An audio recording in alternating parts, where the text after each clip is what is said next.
have a conversation with someone and they're like, oh, they're not really a real cosplayer because they're not making their things, I have to take pause and gather my thoughts and be like, okay, you're going to do a learn today. They, them's the rules. Why do you think that way? Who hurt you? Who hurt you? Yeah. What did your therapist say when you told him that?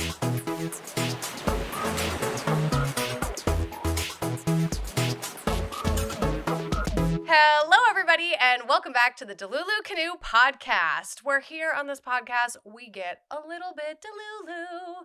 Join us in the canoe. We're going to go on a ride today, not only with me, Dare Taylor, or you can call me Dare Bear, but my lovely, wonderful, spontaneously talented co-host / producer, Cosmo from the Cosmoe Show. What up? Cosmo, how are you doing today? I'm doing groovy as always. How you? Ooh, groovy. I feel a little bit ready to learn today. I'm ready to be a little educated today. Are you? Always. I'm ready to be educated, but also to learn the Delulu for today. Learning the Delulu of the day. Yeah. Aw, well, joining us in our DeluluCanoe is my good friend, my lovely makeup assistant, and I guess personal life assistant, and just a very talented person, Miss Chrissy Lynn! Woo! Woo! Audience claps, applause. I'm doing the ASL. How are you doing today, Chrissy? I'm good. I love the personal life assistant. I was like, cool, we're going to check on that and see what that job description is real quick. No, I'm good. I'm pretty good. I feel like it's so hard to summarize what you do because I feel like you wear so many hats in the best way. It's very true. It's what I've heard over the years. Like People I tried still to don't write know up. what I do. Oh, they don't know. Some people, makeup artist, cosplayer, content creator, stylist, wardrobe, costuming, producer, hair, House makeup. decor. Yeah, interior decorator. Sometimes I get life coach and I'm like, yeah, I'm not really certified for that necessarily, but I've looked into it. Yeah. I Oh, don't know. really? Ooh. Cat sitter, Oh, Yeah. so many lovely things. Like know. it's so hard to like describe and write up an intro for people. At least I feel like when I know them personally, because it's like, gosh, how do you just like make them presentable to everybody else, or how do you come up with like a title for them? Because all my friends do like 85 different things, which is so great. I mean, I say with the same thing about you. I'm like, oh yeah, actress and content creator and cosplayer, Dare Taylor. Just a lot. And it depends on who I'm talking to. Like for the context of the conversation, like if I'm talking to someone in the film industry, actor is the first thing I always say for you. I love that. Yeah. What is the saying we always say? Like, say your friend's name in a room of opportunities. Yeah. Be I the person that. who says your friend's name in a room full of opportunities. Yeah, something like that. It's really good. It's a really good quote. It is. I put that on a mug. I was just thinking that that's like a great, either a mug or like a t-shirt kind of thing that you can wear around and just be like, Yeah. But aside from coming up with like what to label you as on this podcast, everybody that comes in the canoe has something that lately or maybe in their life has made them feel a little Delulu. I think the media lately has turned Delulu into like such a positive thing. And on this show, I was wondering, is there something that has been on your mind? Is your Roman Empire makes you feel like a little bit Delulu in the best way? I will have to say, when you mentioned Roman Empire, I've been hearing that go around everywhere, and maybe my history is just not. What does that mean? But what does it mean to you? So I keep hearing it. Yes. If we're talking about current topics that are all over the internet about the government or whatever industry, it's all, what's your Roman Empire look like this year? And I'm like, I don't know what you're talking about. There's a trend on TikTok where you can ask any male. Ooh, we should ask. We gotta ask Cosmo this. Any male. You just ask them, how often do you think about the Roman Empire? I'm curious, Cosmo. I don't. You don't? Okay, don't. see? Wow. Okay, Yeah. so women on TikTok have just been like, okay, I'm going to ask him. I'm going to do the Roman Empire trend. And they'll ask their boyfriend, their partner, their best friend, and they all have like a very similar answer where it's like last week or like today. I thought about it today. That's a thing. It's something that like runs in the mind of men for some reason. It is like rent free in their brain. So now when you want to talk about something that is someone's Roman Empire, it's like, what is a thing that you constantly, perpetually are thinking about? Okay, so it doesn't actually have to do with the Roman Empire. It's, right? I mean, it does because men had thought about it during the day. I Like, have it's to know just why. something. Why are you thinking about I it? mean, I would think Why not the Ottoman Empire? not like Roman Empire, right? Why the Rome? I don't know. I would think. I mean, Roman Empire is great and all, but feudal Japan's my thing. Yeah. Just to honor the Oh. the sense of nobility and just really looking a man in the face and just be like, hey, I challenge you to a duel. Let's go. But but also the artness of it. I don't see it in Rome. Or I think it also pairs with like the Rome, you can't build Rome in a day sort of saying. So there's something about like the building of it and how was the Roman Empire established is apparently what men think about. And so yeah, it's a common term now. Like, what's your Roman Empire? Maybe this is the wrong time period and my histories are really off, but if someone were to ask me that, I'd be like, yeah, Caesar, man, he was killed. Really, it was not a good time. Man, You're like looking out. backstabbing. I don't know. I'm like, who is my Caesar? you know what? If somebody asked me how's my empire, my Roman Empire is, I would say I'm just trying to get my Death Star not to be blown up. I was gonna say. I related to Star Wars probably. Yeah. That's a good empire. Gosh, Not a good empire. I don't even know what mine would be. Probably something to do with Anna Kendrick. I'm a big fan. Like, I think about her a Okay. lot. And I'm like, how can I make... You do think how can about I her a meet lot. her and like become her friend? Because I feel like we would be besties. She's awesome. Yeah. Speaking, I mean, singer, actress, like I get the correlation is there. Yeah. We're like in the same zone. But anyways, enough about me and my Delulu and my Roman Empire. That was my Delulu. Was like, I'm so Delulu You're about like, this Roman catch me Empire up. thing. I need catch me up on the lingo. Yeah. But is there anything other than the Roman Empire that's kind of been on your mind? Makes you go a little, like the eye twitch starts happening. The one thing that does make me really Delulu the last like 14 years I've been cosplaying is cosplay. Yeah. It's cosplay. Is the constant and like being like BB cosplayer and then into my cosplay empire that I have. There you go. My developed now where I'm at. I'm just a small little fish in a big pond still. Whatever. But You're so modest. I think about where I started and where I was and how many times someone were to have told me in the beginning years, even up to maybe 5 or 6 years ago, my place in the cosplay community in terms of my ethnicity and my gender and my size and my shape. So that's cosplay gatekeeping. So cosplay gatekeeping has been a big topic, and it still comes up every once in a while. But the thing is, I'm observing it in others and other cosplayers, and I think it sucks. And like we're part of this my age bracket, if you will, my genre, the ripe age of 32. Yeah, the ripe age of 32. Yeah. Got you. Just thinking about how we're in that mindset of must protect. Like we have to protect the baby cosplayers and the people who are just like starting out and they want to cosplay. They want to be included in the community. And they want to be part of like a beautiful community that can be so amazing and nurtured and gently cared for. But there's a lot of gatekeepers out there. Yeah. I mean. So hang on. Okay. Back me up. I'm in the canoe and I feel like I got the oar upside down here. So you're telling me that there are people that in the past or currently are basically gatekeeping cosplay because of like who you are and what you look like and what you can and can't cosplay as? Is that kind of what you're saying? Yeah, I mean, I don't get it much these days because they're not some cosplayers. I hate to use the term age out. I have not aged out, thankfully, but there's like different time. Like so, in the beginning, it was a lot of cosplay started getting its popularity. I want to say about 10 to 15 years ago when you had like Yaya Han was being blown up and then she's been coined the ambassador to cosplay and we love Yaya. She's a friend. Oh, okay. And there's some other big timers up there who've been doing it for like 30 years, long ass time. Yeah. And in the beginning, just for fun, like I was I've always been a rounder person. I'm a little rounder, a little chubbier. And there's different characters you'd want to like cosplay as, but you were made to feel that you couldn't cosplay that character because you didn't have like a size J, like 36F breast or like tiny little waist or you're not a blonde, so you can't be Cinderella. You're a brunette. You should be like the brunette characters. Your skin's brown. You should be a darker person. Or you're black. You're Hispanic, or I'm Hispanic and Latina, and like So I was always drawn to the brunettes growing up. Like of course. Belle was my princess and Snow White because I love the brunettes. I didn't feel like I related to the blondes and the gingers. But then there's the gender bent wasn't a thing in cosplay for a long time. Really? Yeah, there was no Rule 63 until there was Rule 63, and Rule 63 is for every female version of a character is the male version.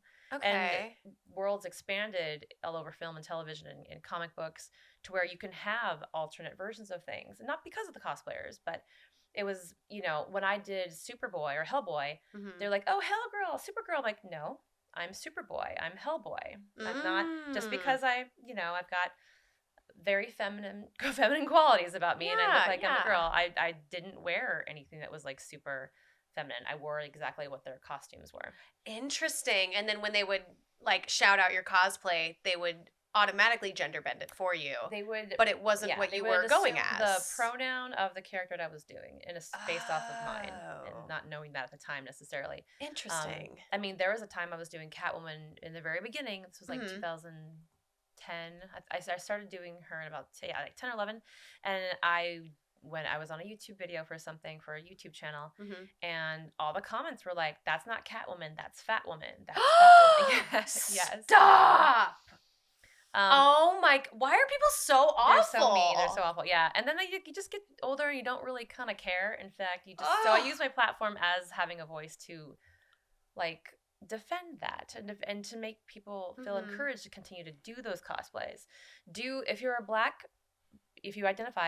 person, you're a brown person, you're darker skinned, you're part of the BIPOC community. You're indigenous, whatever it is, and you want to be a white character, a white fictional character, you should be able to cosplay that character. Exactly. And not get slack for it. And it's just weird that people and I know Cosmoe, if I can go back to you. I know you've heard this over the years about characters. Wait, you know Cosmoe? You know a little bit. Wait, what? I think we were just on another show. What's that Cosmoe show? The Cosmo show. What? Yeah, like last month or something. Yeah, check it out, episode 22. But yeah, I think you can chime in. I love your experience. Yeah, let's hear it. I remember one time I decided to cosplay something else, getting outside the cosplay community of Star Wars. And Devil May Cry Dante was one of my favorite characters. And some kid comes up to me and says, "Oh, Black Dante. I guess that's kind of cool." Oh my gosh. I'm like, oh, wow. So I was like, okay, maybe I shouldn't... At the time, I was like, maybe I shouldn't show my face from cosplaying. Maybe pick characters that cover my whole face, like Red Hood. I'm like, I can just wear a helmet. Nobody will know who I am underneath unless you know that I'm cosplaying it. So, well, afterwards, I got over it. I was like, you know what? The hell with you, bro. I don't. You make a good point though. Like with Power Rangers or Mandalorian, like anybody who's like fully covered, no one knows. No one says anything. No one cares. But the minute you take something off, and people are like, "Oh, you don't look anything like that character. You're not like the actor." Yeah. And the other thing I got tired of is like being suggested black characters. It's like, oh, Heimdall. Yeah. You should totally do Heimdall. And sometimes it's not bad. They're just like, hey, I think you will look great. Yeah. But I'm like, what about other characters that are not black? Interesting. I'm like, why don't you suggest something like the Punisher or Batman or something like that, or Superman. Yeah. So, yeah. I mean, same with like Asian folks too. And I'm like, I do these big cosplay groups, and there are times where someone might sneak in the like, oh, we have to make sure we have like representation. I'm that person, the representation person. Somebody else is like, oh, let's fill the hole. This character's, they're black or they're Asian. We got to make sure we get and I'm like, are you like, we should have that person come in because of whatever. But I also don't want to take away, like if I have a black or Asian or brown friend who wants to come in and be one of the white characters, I'm not going to say no to that. Yeah. But if I have a group of characters that represent everybody, I don't want to I want to be able to say like, oh yeah, like my friend wants to be the Asian character. Are we all cool with that? Or do we have an Asian friend who wants to be the Asian character? Okay, yeah. Because at the end of the day, cosplay is you're playing it's based off of costume play. It's fun, and it's an escapism, and it's just like when we watch cartoons or movies or TV shows or read comic books, we're trying to escape the reality and the horrors of the real world. So when you want to put on a costume and become that character because you love that character, you relate to that character, like Selena Kyle, Catwoman, can relate to that character. The more growing up and learning more and more about her, Mm-hmm. she's biracial. I'm biracial. Mm-hmm. We're the same height. We're not the same weight, but that's okay. That doesn't She's matter. Like Doesn't matter. yeah, Weight isn't she's relevant. she's part Cuban, and I'm like, so am I. And then just Aw. different. And I also just love her all of her arcs in the DC world and Mm-hmm. the dynamic she has with Batman. So I do, I like, and I also, as a makeup artist and like a creative artistic person, I used to think I love the likeness of something in someone. Like it's got to look exactly like this, but you know what? It really doesn't. Yeah. I feel like this is such an interesting educational conversation, doing a callback to the intro about being educated today, because I kind of am in, I would say, the middle of this topic category, because I don't actually know my makeup at all. I've never done 23andMe, so I have no idea like where I actually come from in my genetics. But when I did work for the Walt Disney World Company and I was in entertainment, I was a person who was scrutinized heavily because I portrayed two different characters of two different ethnicities through Disney's character animation storytelling. So if you don't know, I was first typecasted to be friends with Anna from Frozen. So Norwegian is what Arendelle's kind of softly based on. But later on, I was also looked at for an Arabic princess.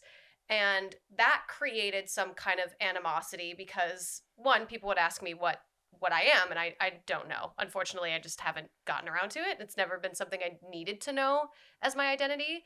But I never felt, I don't know, I never felt like I was doing anything wrong because it wasn't my choice. I didn't sign up for it. So I feel like that's kind of where it's hard for me to, I guess, like, it's hard for me to sit here and be like, yeah, that's wrong, because, like, I'm just an actor. I was told to do a job, and I did the job, and I didn't say no.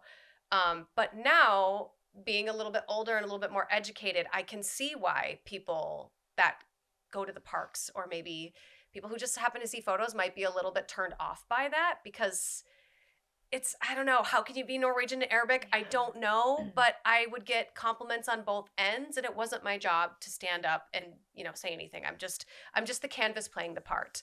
But I will say, getting back to what, cosplay is a little different because you are choosing. You have the choice as the actor, as the creator, the builder, the makeup artist. And now it really does, like, even just hearing from you both really does educate me a lot more on what it's like being told by somebody else, being put down for the character that you are cosplaying as, or being told only to stay in your bubble and in your lane. And both of those things are not okay.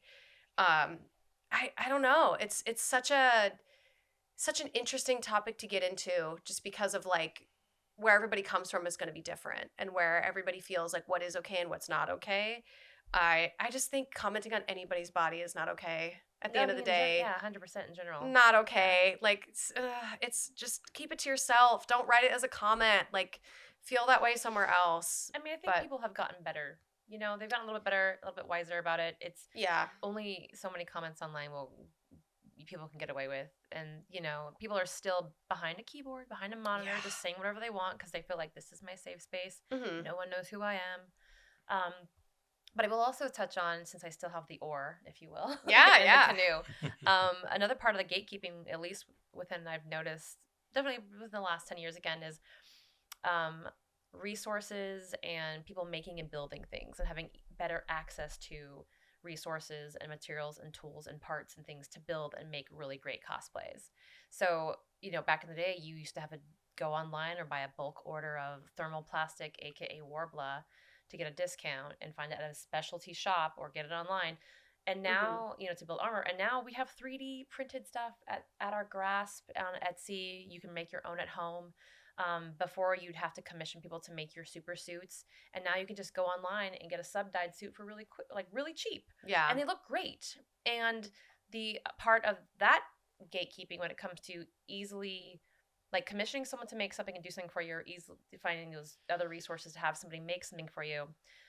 There are some folks out there in the community who don't want to call you a cosplayer because you're not making your own costume. Yeah. And that is definitely a big, heavy topic of gatekeeping in the cosplay community that needs to go away. Raise your hand if you've been victimized by gatekeepers. Regina George, you know, Mean Girls reference. So when I have a conversation with someone and they're like, oh, they're not really a real cosplayer because they're not making their things, I have to take pause and gather my thoughts and be like, okay, you're going to do a learn today, madam or sir, or they them. A learn. They them's the rules. Like, you're gonna have to Yeah. why do you think that way? Like, why aren't they? Who hurt you? Who hurt you? Yeah. What did your therapist say when you told him that? You. But yeah, I just don't have one. and that goes along with the mentality of, or just conventions, and you're a cosplay guest, maybe you have better opportunities than others. And some people, there's still a lot of animosity, there's envy, there's jealousy, there's competition in terms of like the spotlight, the clicks, the likes, the views, the comments, being asked to be a guest at a show. Yeah. You know, but there's also the like, well, they're not a real cosplayer because they didn't make that. But also, and I've learned, like, as a maker and a builder who's made their own costumes completely from scratch, and who's been able to like commission something to go with something I made, because I don't really feel like making a fucking corset. Yeah. Or some things Sometimes I you ain't don't in the mood. know. And I know many corset masters out there, or people who are just the best with spandex, better than I can. And I've got myself into a position now where I'm like, you know what? I have been blessed with people wanting to just make me things to wear for them. Or I love to support my friends in their craft and their small businesses. I am 100%. a sucker for that. Like, please take my money. Let me showcase something.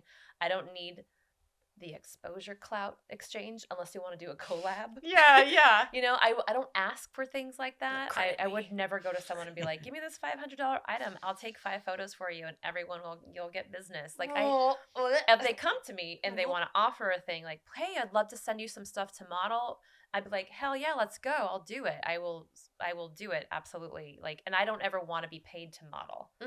I don't need that. I'll take the things. I don't want to be paid to model.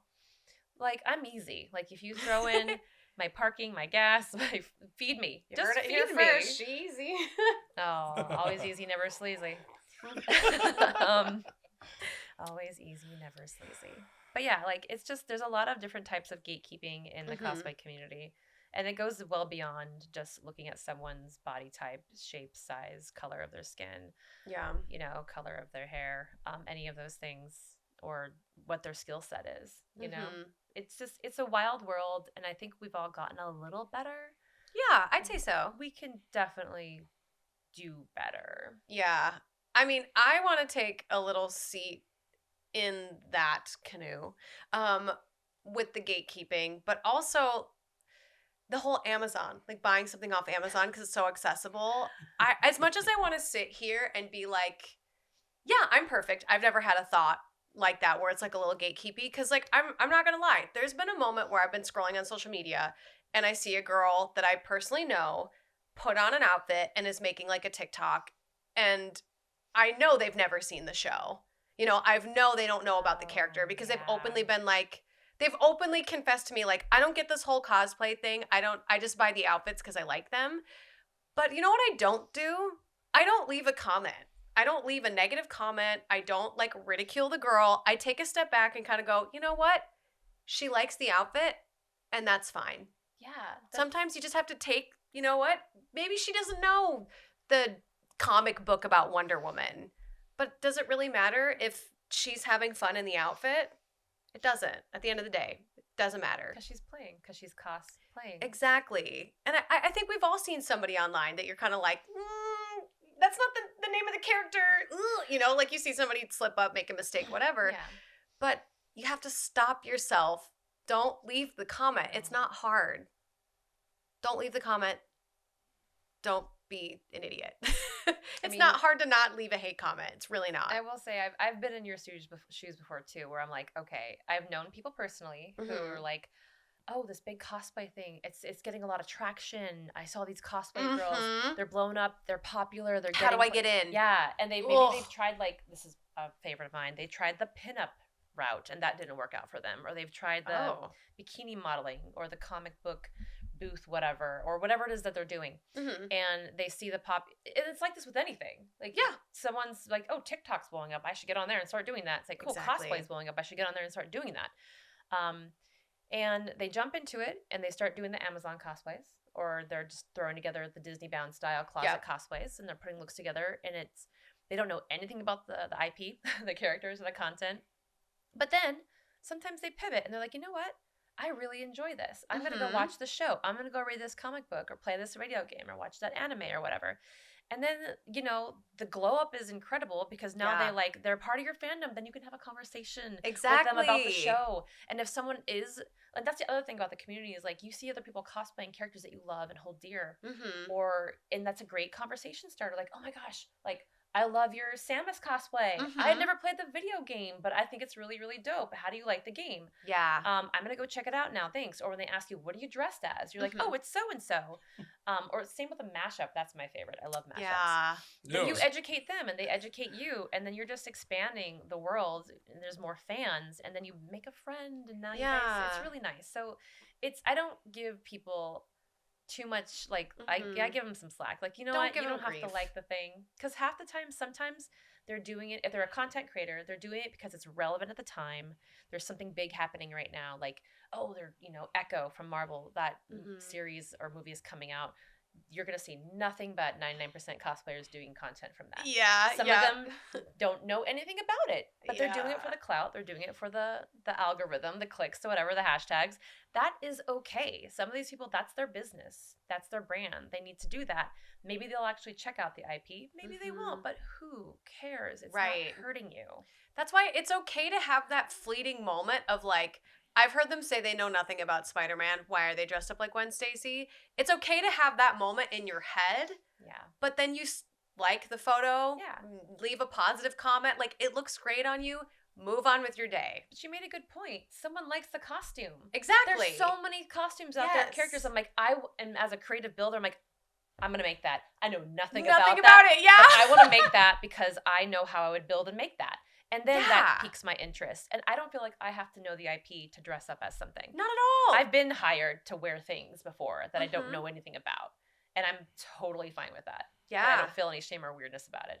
The timeline you created just like a moment ago of like, they wore the outfit because they liked it to now I want to watch the movie or read the comic book is exactly why gatekeeping really just needs to go. Because even just liking the outfit or wearing it because you thought it was fun or you see cosplay is popular right now and you just want to throw on the outfit, see what it's like, that's okay. It's 100% okay. And I think that's what scares people out of the community is because gatekeeping is so relevant. So it's still there. Just the online bullies. It's just a new form of bullying. Yeah. That's all. Just another way of it. Get lost, gatekeepers. Get lost. Goodbye. Get lost. Yeah. Cosmo, what's your thoughts on all this? Gatekeeping. Yeah. You know, before I was like discouraged because of that comment. It's like, oh, Black Dante. And then I start to realize because I was a little bit older at the time, so I'm just like ripe age of 32. Ripe age of 32. Yeah. Gotta be ripe. I don't know. We are fruit. We are fruity. But literally, I just realized about the other people out there that don't have that backbone, or you know that. I'm like, I might as well just go out there and just do it. Yeah. I could take an insult. And I think I'm a lot better now because before I would interject with somebody and like, well, you listen here, you son of a blah, blah, blah, blah, blah. I'm like, maybe I should calm down because I'm older than this kid and this kid's just a kid and doesn't know any better. So who am I to be the parent to him, you know? So I sit there and I do what I can and hopefully I encourage somebody that's in my same predicament and just like, well, hey, Cosmo, do it. So so that's my take on that. But yeah, there are always going to be trolls, and there's nothing else you can do about it unless they're in front of your face. And if they're in front of your face doing it, I say you should just pull them to the side and correct them.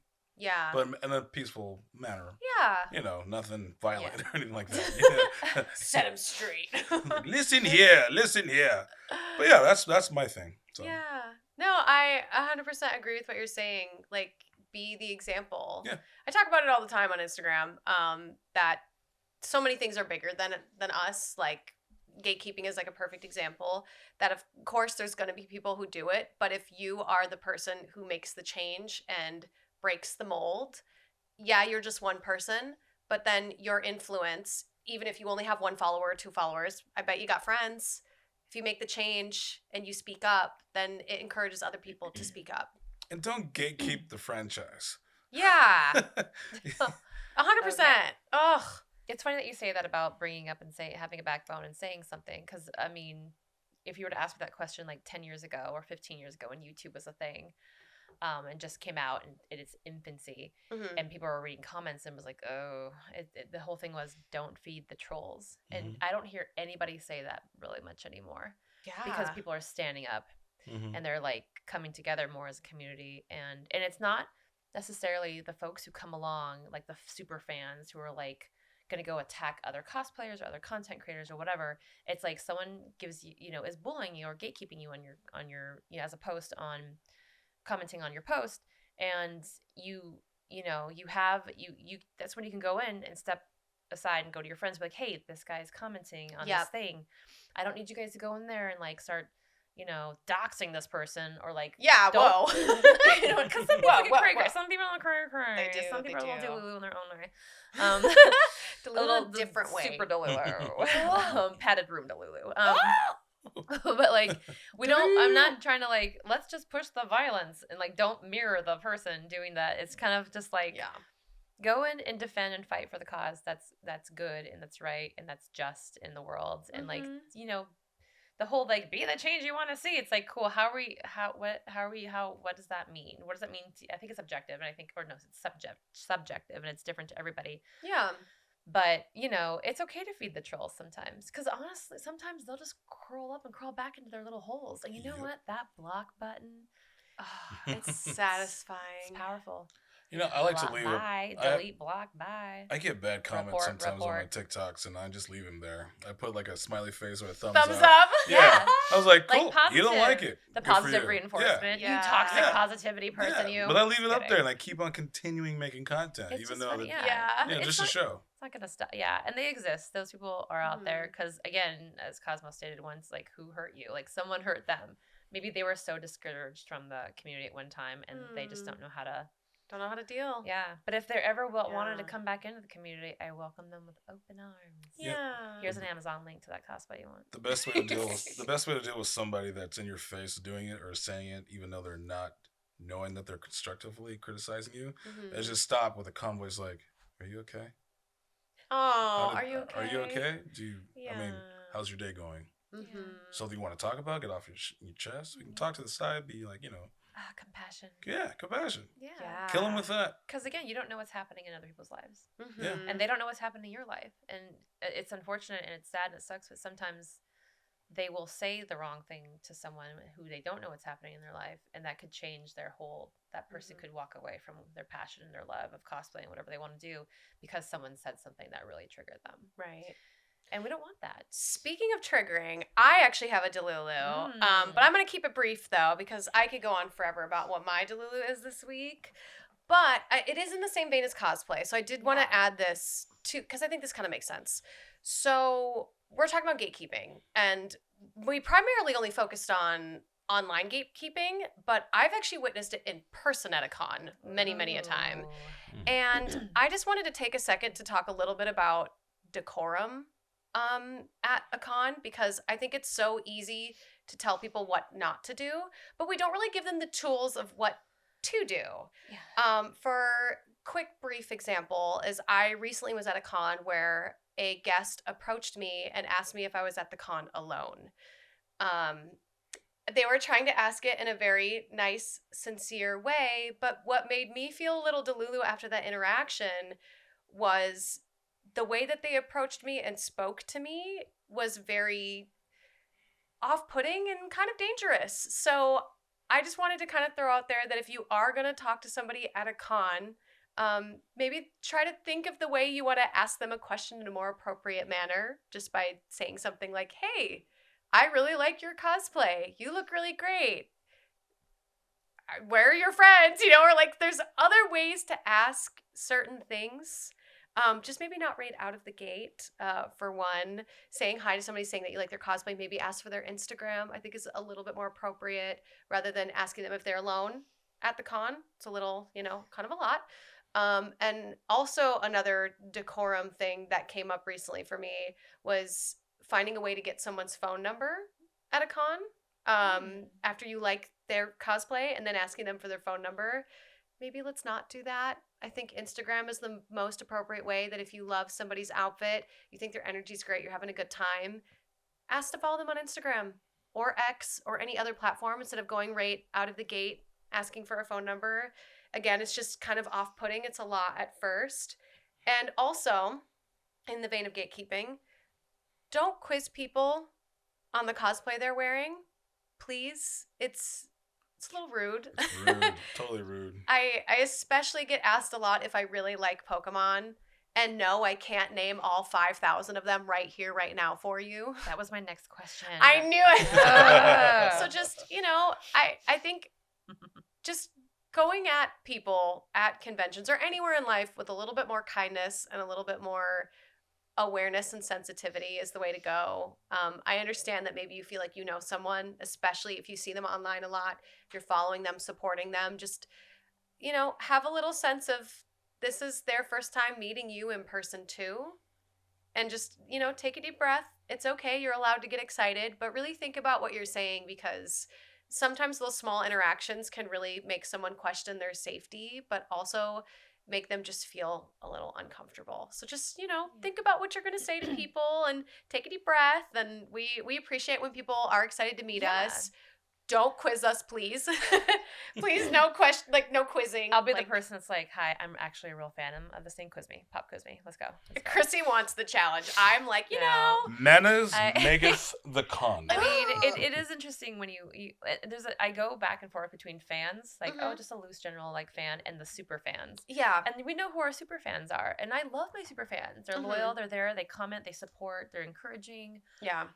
And the thing about parasocial relationships and looking at people that you follow and that you're fans of, whether they're a fictional character in a movie or a video game or show, versus someone you only know online, you only follow online, you only know their online content or how they represent themselves online. You don't know someone really in person. Right. Because on Instagram, TikTok, and all that, they're there to create content that is entertaining and or educational or whatever the case may be. So you don't really know how they are when they turn that camera off and they go back to their lives or their jobs or their families or their friends or whatever their struggles are, whatever's going on in their lives. So it's, speaking of decorum, if you are going to go up to someone and ask them how they are, ask them how they're doing, refer to a video they'd posted or something like, oh, how's your cat doing? Or how did that job turn out? That's all really fine. Try to stick to the script in a weird way of what they're putting online. Yeah. Because sometimes we don't have it in us to have an intimate, detailed, specific, private conversation with our fans or people who enjoy our work. Yeah. And it's none of your business. It's just not. You respect the people that you admire and you love and make them feel safe and comfortable first and foremost. Rule of thumb, go to cons, have a good time. Don't be a creep. Don't be a creep. Go and have a good time. Leave the creeping to us. Yeah, we heavily encourage more people to come to cons. And of course, come talk to us and say hello. Just maybe don't ask if we're alone. Don't ask for our phone number. And, get to know us, chit-chat, hang out. We love people. Ask about what we're wearing. What's video games or what, do you play Pokemon Go? I know you're a Pikmin fan. I am. Pikmin Go. Yeah. What productions am I working on? What body paint did I use for XYZ? I love chatting shop. Love it. Yeah. Come say hi. We'd love to see you at any Ask con. for a photo. And please, real quick, don't just go in and take a photo when we're in the middle of something. Always ask us. Never when we're eating. Cosplay is not consent. Cosplay is not consent. Well, I hope those of you that are out there watching really feel like you can see into our brains a little bit more because Chrissy has been in the cosplay community for a long time, as has Cosmoe. So they both are very well educated on not even the history of cosplay, but just decorum overall. So hopefully you have a better understanding of where our Delulus come from in this canoe. Chrissy, where can our lovely audience members find you on social media? Miss Chrissy Lynn across the board. My name does have 2 N's in it, but on social media, it's just MISSCHRISSYLYN. on Instagram. TikTok's probably the same. Yeah. Yeah, you can see a lot of I'm on your channel. I tag you a lot. Quite a bit. Yes. And then Bat in the Sun, I'm on an episode of the Cosmoe show, so check that out. Yeah. Yes, be sure to subscribe to the Cosmoe show as well. Yes. Thank you so much for watching this episode with us. Let us know in the comments below if you have any cosplay questions or just questions in general or topics you would love us to talk about, guests you'd like to have us on, or just your thoughts we'd like to see in your brain as well. Let us take a little peek. But that is it for this episode of This Week. Thank you for riding in the Delulu canoe with us. Don't forget to subscribe and stay a little Delulu till your dreams come true, Lulu. Maybe that's the outro. I love the outro. I like it. I love it. Don't forget to subscribe and ring that bell.